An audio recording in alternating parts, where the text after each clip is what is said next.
And what do we have going on in the homestead kitchen today? Today on the homestead, we are taking the fat that we've collected from the geese and we're making lard.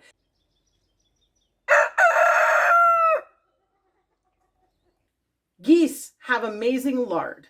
This is something that in old times geese were known for and used for and raised for, was an oil or fat substitute basically to lard. It's not called lard in geese. I guess it's a tallow probably. I'd have to kind of Google that and maybe write it down if it's something different than that. This has been an ongoing want to do project that we have not done yet. We kind of always collect it and basically it gets bumped to the side burner and we never do it. So today is the day. One thing that we've always said that geese bring to the table is lard. That's one of the reasons in old days, as Chris will tell you in a long-winded, as he does, he's much more knowledgeable than me, but he'll tell you about the past and how geese were used. But we've decided that we're going to use the lard from the geese this year. And we've butchered 6 geese and... 7. 7 geese. So we have our lard collected from the 6 geese that we just butchered. And we're now going to get this rendering down because we're not going to make the same mistake we did last time and put it in the fridge and leave it there and not do it. So right here we have 2,100 and basically 60 grams. And I think you'll find that that is about 4 3/4 pounds, which is not too bad in the lard department. So we're going to get this into the slow cooker, which we'll talk about more in a moment, and see what we can do. So as you just saw there, we have collected almost 5 pounds of fat from our birds this butcher season. We still have a couple more birds to go, but we're not going to wait this time. We're going to make it happen. So we're doing the slow cooker method. Now this is a lot more long-winded than some of the methods you'll read about online. There's some that do it in a saucepan or in the oven on higher temperatures, and it can be done in about an hour or two. But we are doing on low in our slow cooker for 10 hours. Really, from what I understand, it's supposed to be foolproof. So, but you can see as you're looking in here, we're 5 hours in, so we're halfway through, and basically all the fat has melted, broke down, whatever you want to call it. And we're basically left with this kind of, well, it's kind of, some of it's meat. I assume it's going to end up sort of like a pork crackling kind of thing by the end if you took it out and let it keep going. But I think I'm pleased with this. We're going to get what would appear to be a couple blocks of lard. In the bottom of the slow cooker, before I put in the fat, I did put about a 1/2 inch of water just to kind of give it a spot for the impurities, I suppose, to drop down into. But you want to cook this most of the time with the lid off or at least slightly ajar so that the moisture can escape. You don't want to be trapping the moisture in because the idea is to bubble off all the excess moisture impurities so that you're left with a pure tallow lard at the end. All right, so we have cooked this down. It's had 10 hours and it's actually had 4 hours on the warm button as well. As you can see, we have a big clump of what I would essentially call a crackling, but we're going to get that out of there. And I'm very curious to see this 4 3/4 pounds of fat, what we got. I'm using to strain this. It's a little plastic container that has a really fine mesh, but one thing we did find when we were doing the lamb lard was it still wasn't enough. Bits got through it. So I've cut 2 layers of my plastic cheesecloth. If you have regular cheesecloth, that's fine. I would just suggest putting a couple layers. It will just make it come through a little bit cleaner, which will help it last longer. But we're going to just ladle this in, and we will bring it back when we've got it all done, and we'll see what we got.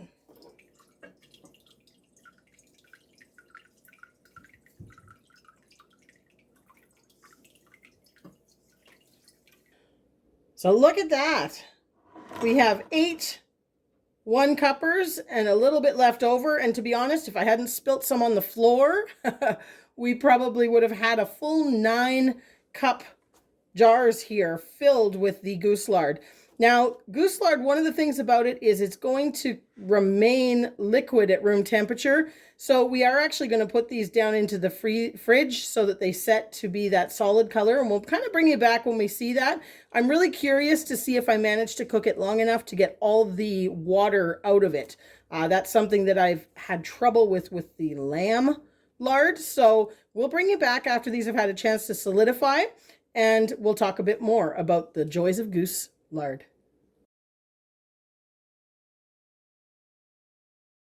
So while our lunch is cooking, we're going to work on these geese. So as you can see, we managed to cram 2 of them in there. We're going to take one out so that we can work with it a bit later. Do you want the big one or the little one first?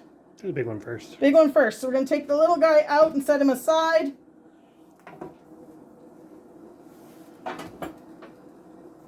And we're going to take this big one and we're going to get him washed up, and then we'll bring you back and talk a little bit about what we're going to do for cooking. All right, so our bird is now clean. We're going to cook this breast side up, but one of the things that really works well for getting the extra oils and stuff out of the bird is to puncture that skin with a nice, I use quite a thick needle, and you just are going to poke kind of not too deep. You don't want to really bust through muscle and have I guess it's kind of blood that ends up oozing out of the bird.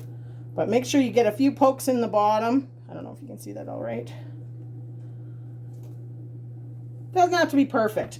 One of the reasons that we cook our birds whole, we don't season, we don't marinate, nothing like that, is because for us, one of the most valuable products out of the geese is the oil and the lard.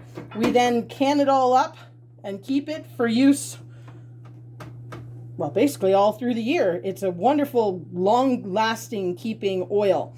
So we'll show you when we bring this bird out of the oven just how much oil we got from it. We're going to cook it at 425 for 15 minutes, then down to 375 for about an hour. But you want to start checking that a little bit ahead because you do not want to overcook goose. So we want it to be about 140, 145 inside, much the same as you would a steak or a rib roast. So that stays nice and juicy and doesn't dry out. So we will get going with this and we'll bring you back when he's all finished and we can talk more about it. So one of the reasons that we love raising geese is not just for meat, not just for down, but mostly it's for this. This is the oil that came out of 2 geese when we cooked them.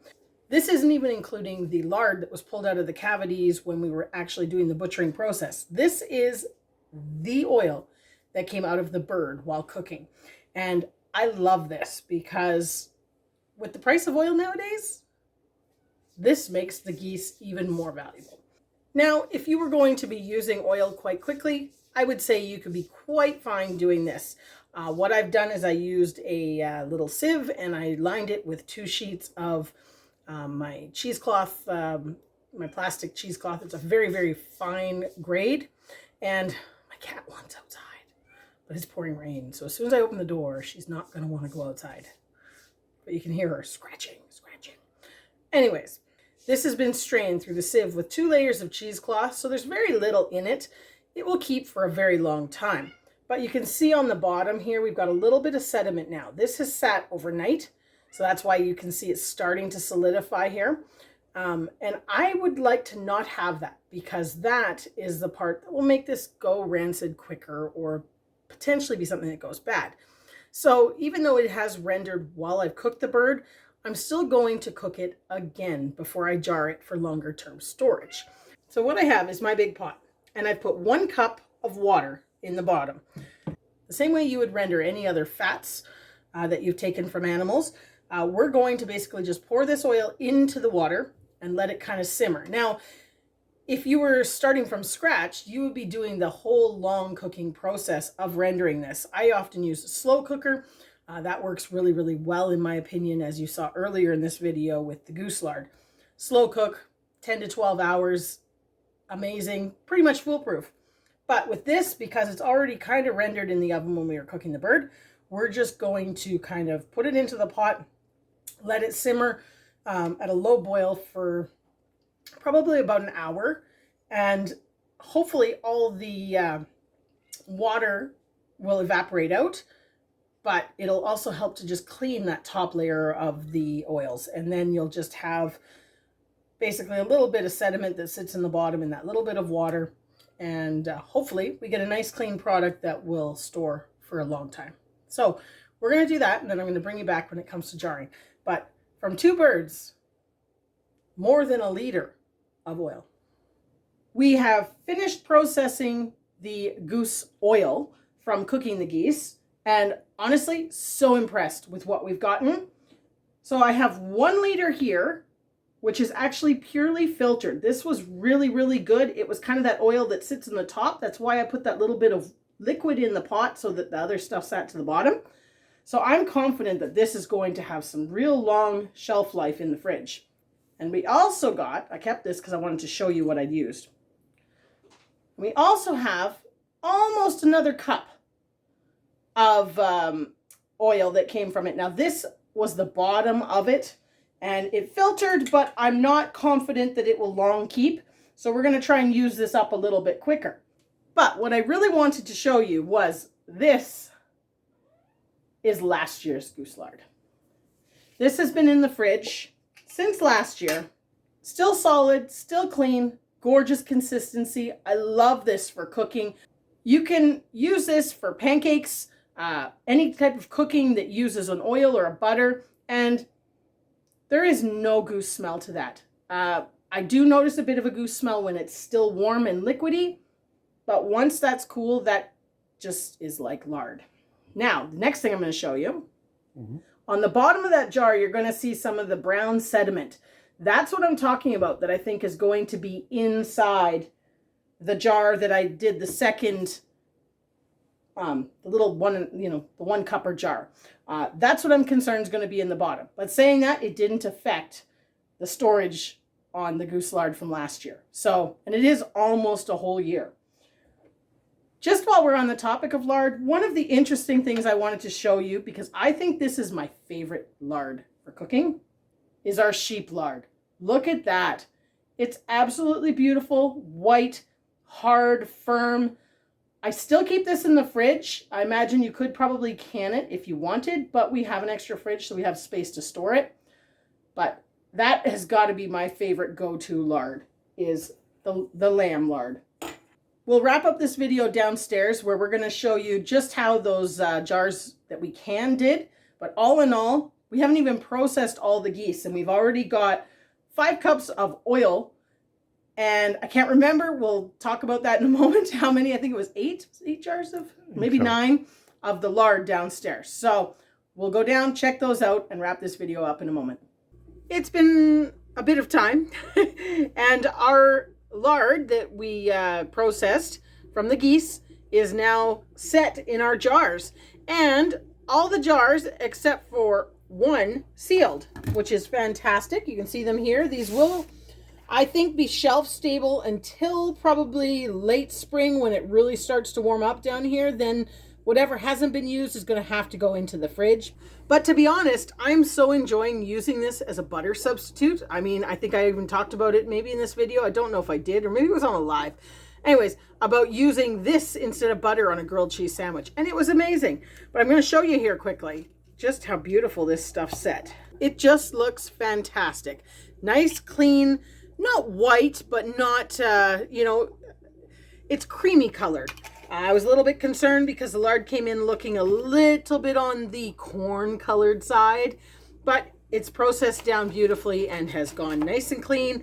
And I mean, I didn't demonstrate it, but like no smell, nothing. I think it's just fantastic. I am loving this product. In my mind, to be honest, from the Geese, this is now almost becoming the primary product because it has saved us so much money on oils and butter.